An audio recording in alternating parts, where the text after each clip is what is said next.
ನಾನಿವತ್ತು ರಂಜಾನ್ ಹಬ್ಬಕ್ಕೆ ಶೀರ್ ಕುರ್ಮಾ ಮಾಡ್ತಾ ಇದ್ದೀನಿ. ರಂಜಾನ್ ಹಬ್ಬದ ಸ್ಪೆಷಲ್ಲು ಎಲ್ಲರ ಮನೆಯಲ್ಲೂ ಮಾಡೋ ಅಂಥ ಶೀರ್ ಕುರ್ಮಾ. ಪ್ರತಿ ಮನೆಯಲ್ಲೂ ಮಾಡ್ತಾರೆ ಹಬ್ಬದ ದಿನ ಶೀರ್ ಕುರ್ಮಾನ.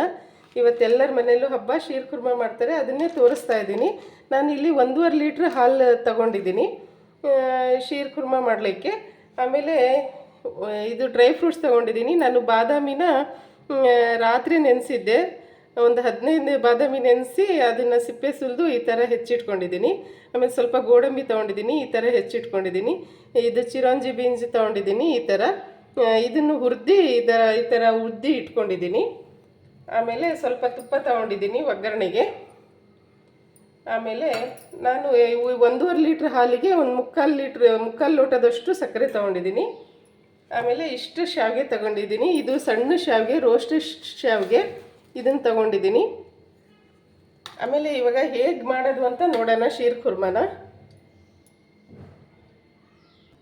ನಾನಿಲ್ಲಿ ಒಂದು ಪಾತ್ರೆ ಇಟ್ಕೊಂಡಿದ್ದೀನಿ. ಪಾತ್ರೆಗೆ ಇವಾಗ ಹಾಲು ಕಾಯಿಸ್ಕೊಳ್ಳೋಣ. ಫಸ್ಟು ಗ್ಯಾಸ್ ಹಚ್ಚಿ ಹಾಲು ಹಾಕ್ಕೊಂಡ್ಬಿಡೋಣ. ಇವಾಗ ಈ 1.5 ಲೀಟ್ರ್ ಹಾಲು ಏನು ತೊಗೊಂಡಿದ್ದೀನಲ್ಲ ಇದಕ್ಕೆ ಹಾಕಿ ಕಾಯಿಸ್ಕೊಂಡ್ಬಿಡೋಣ. ಈ ಕಡೆ ಇದು ಸ್ವಲ್ಪ ಗಟ್ಟಿ ಆಗಬೇಕು ಹಾಲು, ಅಷ್ಟು ತನಕ ಇದನ್ನು ಕಾಯಿಸ್ಕೊಬೇಕು. ಅದಕ್ಕೆ ಈ ಕಡೆ ಕಾಯಿಸೋಕ್ಕಿಟ್ಟು ಆಮೇಲೆ ಒಗ್ಗರಣೆ ಹಾಕ್ಕೊಳ್ಳೋಣ.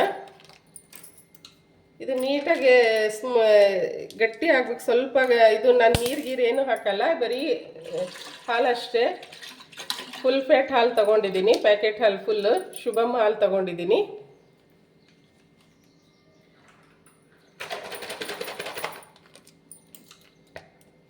ಇದು ನೀಟಾಗಿ ಗಟ್ಟಿ ಆಗೋವರೆಗೂ ಕಾಯಿಸ್ಕೊಳ್ಳೋಣ. ಇವಾಗ ಇದನ್ನ ಈ ಕಡೆ ಕಾಯಕ್ಕಿಟ್ಟು ಈ ಕಡೆ ಒಗ್ಗರಣೆ ಹಾಕ್ಕೊಳ್ಳೋಣ.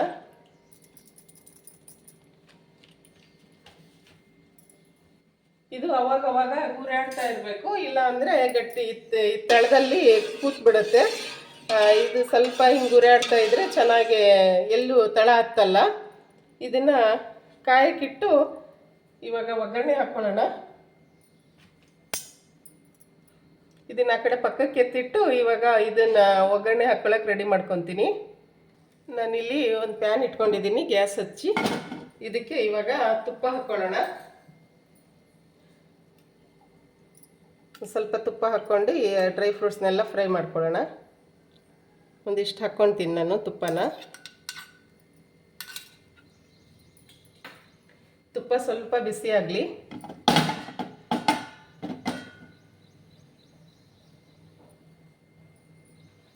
ಇದಕ್ಕೆ ಇವಾಗ ನಾನು ಫಸ್ಟು ಒಂದು 4 ಏಲಕ್ಕಿ, ಒಂದು 6 ಲವಂಗ ತೊಗೊಂಡಿದ್ದೀನಿ. ಟೇಸ್ಟಿಗೆ ಚೆನ್ನಾಗಾಗುತ್ತೆ ಪಾಯಸಕ್ಕೆ.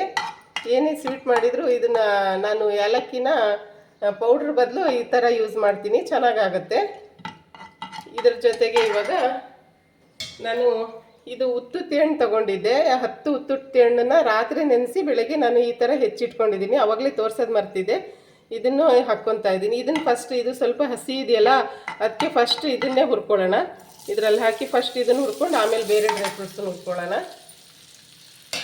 ಇದನ್ನು ನೀಟಾಗಿ ಸ್ವಲ್ಪ ಹುರ್ಕೊಳ್ಳೋಣ. ಹಸಿ ಇದೆ ಎಲ್ಲ ಹೋಗೋವರೆಗೂ ಫ್ರೈ ಮಾಡ್ಕೊಳ್ಳೋಣ.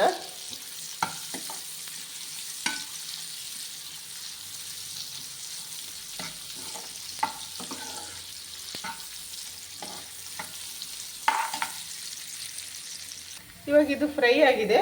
ಇದಕ್ಕೆ ಇವಾಗ ಈ ಡ್ರೈ ಫ್ರೂಟ್ಸ್ನ ಹಾಕ್ಕೊಳ್ಳೋಣ. ಇವಷ್ಟು ಹಾಕ್ಕೊತಾ ಇದ್ದೀನಿ ಇದಕ್ಕೇ. ಇದನ್ನು ನೀಟಾಗಿ ಫ್ರೈ ಮಾಡಿಕೊಂಡು ಪಾಯಸಕ್ಕೆ ಹಾಕ್ಕೊಳ್ಳೋಣ. ನೀಟಾಗಿ ಫ್ರೈ ಮಾಡ್ಕೊಳ್ಳೋಣ. ಇನ್ನೂ ಸ್ವಲ್ಪ ಹುರ್ಕೊಳ್ಳೋಣ ಇದನ್ನು. ಇದು ನೀಟಾಗಿ ಫ್ರೈ ಮಾಡ್ಕೊಂಡು ಹಾಕಿದರೆ ಚೆನ್ನಾಗಿ ಸ್ಮೆಲ್ಲು ಚೆನ್ನಾಗಿರುತ್ತೆ, ಟೇಸ್ಟು ಚೆನ್ನಾಗಿರುತ್ತೆ. ಇದನ್ನು ನೀಟಾಗಿ ಹುರ್ಕೊಳ್ಳೋಣ. ಇದಕ್ಕೇ ಈ ಶಾವಿಗೆನೂ ಹಾಕ್ಕೊತಾ ಇದ್ದೀನಿ. ಇದು ರೋಸ್ಟೆಡ್ ಶಾವಿಗೆ. ಇದು ಇನ್ನೂ ಸ್ವಲ್ಪ ಇದರಲ್ಲೇ ಫ್ರೈ ಮಾಡ್ಕೊಳ್ಳೋಣ.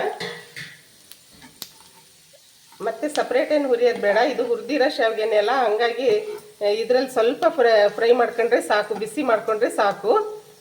ಈ ಡ್ರೈ ಫ್ರೂಟ್ಸ್ ಜೊತೆಗೇ ಬಿಸಿ ಮಾಡ್ಕೊಂಡ್ರೆ ಸಾಕಾಗತ್ತೆ.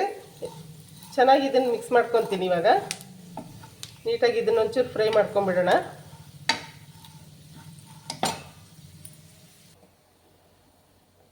ಇವಾಗ ಇದನ್ನು ನೀಟಾಗಿ ಹುರ್ಕೊಂಡಿದ್ದೀನಿ. ಈಗ ಹಾಲು ಎಷ್ಟು ಕಾದಿದೆ ನೋಡ್ಕೊಳ್ಳೋಣ. ನೋಡ್ರಿ, ಇದು ಹಾಲು ಕುದ್ದು ಗಟ್ಟಿ ಆಗಿಬಿಟ್ಟಿದೆ. ಇಷ್ಟು ಗಟ್ಟಿ ಆದರೆ ಸಾಕು. ಚೆನ್ನಾಗಿ ಕುದ್ದು ಗಟ್ಟಿಯಾಗಿದೆ ನೋಡ್ರಿ, ಈ ಥರ ಆಗಿದೆ. ಇದಕ್ಕೆ ಇವಾಗ ಸಕ್ಕರೆ ಹಾಕ್ಕೊಳ್ಳೋಣ. ನಾನು ಇದು ಮುಕ್ಕಾಲು ಲೋಟ ಸಕ್ಕರೆ ತೊಗೊಂಡಿದ್ನಲ್ಲ, ಇದನ್ನು ಹಾಕ್ಕೊತಾ ಇದ್ದೀನಿ. ಇದನ್ನು ಇವಾಗ ನೀಟಾಗಿ ಕುದಿಸ್ಕೊಳ್ಳೋಣ, ಒಂದು ಕುದಿ ಚೆನ್ನಾಗಿ ಬರೋವರೆಗೂ. ಈ ಶೀರ್ ಕುರ್ಮಕ್ಕೆ ಡ್ರೈ ಫ್ರೂಟ್ಸು ಎಷ್ಟು ಹಾಕ್ತೀವೋ ಅಷ್ಟು ಚೆನ್ನಾಗಾಗುತ್ತೆ. ನೀವು ಯಾವ್ಯಾವ ಥರ ನಿಮ್ಮ ಹತ್ರ ಡ್ರೈ ಫ್ರೂಟ್ಸ್ ಇರುತ್ತೆ ಎಲ್ಲ ಹಾಕ್ಕೊಬೋದು. ನಿಮ್ಗೆ ಇಷ್ಟವಾಗಿ ಡ್ರೈ ಫ್ರೂಟ್ಸ್ ಹಾಕ್ಕೊಬೋದು. ಆಮೇಲೆ ಜಾಸ್ತಿ ಕಮ್ಮಿ ನಿಮ್ಮ ಇಷ್ಟದಂಗೆ ಹಾಕ್ಕೊಬೋದು, ಚೆನ್ನಾಗಾಗುತ್ತೆ. ಸಿಂಪಲ್ಲಾಗಿ ಈಸಿಯಾಗಿ ಮಾಡೋಕ್ಕೆ ತೋರಿಸ್ತಾ ಇದ್ದೀನಿ. ಇದು ಇವಾಗ ಚೆನ್ನಾಗಿ ಕುದ್ದಿದೆ. ಇವಾಗ ನೋಡಿರಿ, ಸಕ್ಕರೆ ಎಲ್ಲ ಕರಗಿದೆ. ಇದು ಸಕ್ಕರೆ ಎಲ್ಲ ಕರಗಿ ಚೆನ್ನಾಗಿ ಕುದೀತಾ ಇದೆ. ಇದು ಸ್ವಲ್ಪ ಕುದೀಲಿ, ನೀಟಾಗಿ ತೋರಿಸ್ತೀನಿ ಕುದಿಯೋದನ್ನು. ನೋಡಿರಿ, ಇದು ಚೆನ್ನಾಗಿ ಕುದ್ದು ಇದಾಗಿದೆ. ಇವಾಗ ಇದಕ್ಕೆ ಈ ಶಾವಿಗೆ ಡ್ರೈ ಫ್ರೂಟ್ಸ್ ಎಲ್ಲ ಹುರ್ಕೊಂಡಿದ್ವಲ್ಲ, ಇದನ್ನು ಹಾಕ್ಕೊಳ್ಳೋಣ. ತುಪ್ಪದಲ್ಲೇ ಹುರಿದಿರೋದ್ರಿಂದ ಚೆನ್ನಾಗಿ ಸ್ಮೆಲ್ ಬರ್ತಾ ಇದೆ. ತುಂಬ ಟೇಸ್ಟು ಆಗುತ್ತೆ. ಈಸಿಯಾಗಿ ಮಾಡ್ಕೊಬೋದು ಶೀರ್ ಕುರ್ಮನ, ತುಂಬ ಟೇಸ್ಟ್ ಆಗುತ್ತೆ. ನೀವು ಈ ಥರ ಸಿಂಪಲ್ ವೇಯಲ್ಲಿ ಮಾಡಿ ನೋಡ್ರಿ, ಈ ಥರ ಒಂದ್ಸರಿ.